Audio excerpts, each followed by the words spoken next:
Sosok Nur Nadira istri Renvil Antonio, Bendahara Umum Demokrat punya firasat akan meninggal. Renvil Antonio Bendahara Umum Demokrat mengalami kecelakaan di jalur Pantura Desa Mojosari, Kecamatan Asem Bagus, Situbondo, Jawa Timur.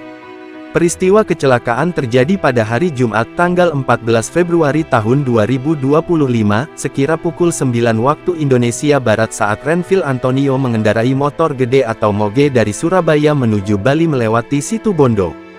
Diketahui, Renvil Antonio memiliki seorang istri bernama Nur Nadira Marikar, dan putrinya bernama Kayla.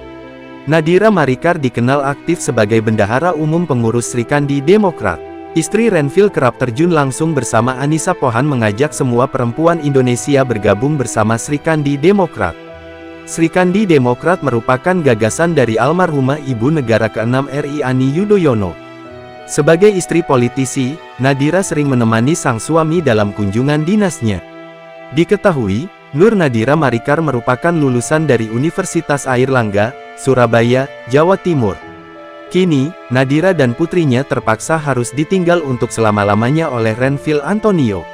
Melansir suryamalang.com, sekitar 2 tahun lalu, Bendahara Umum Partai Demokrat Renvil Antonio pernah bercerita akan meninggal dunia dalam kecelakaan di usia muda. Siapa sangka, ucapan Renvil Antonio menjadi kenyataan. Hal itu seperti yang diceritakan oleh kerabat Renvil Antonio, Jalaluddin Alham. Begitu mendapat kabar duka Jumat pagi, Jalal langsung mengingat ucapan Renvil 2 tahun lalu. Saat itu, Jalal menemani Renvil dalam perjalanan dari Jember ke Surabaya setelah menghadiri kegiatan.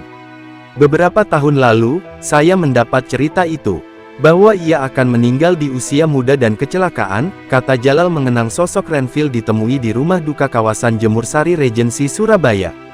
Ternyata firasat itu betul hari ini. Innalillahi wa inna ilaihi rojiun, imbuhnya.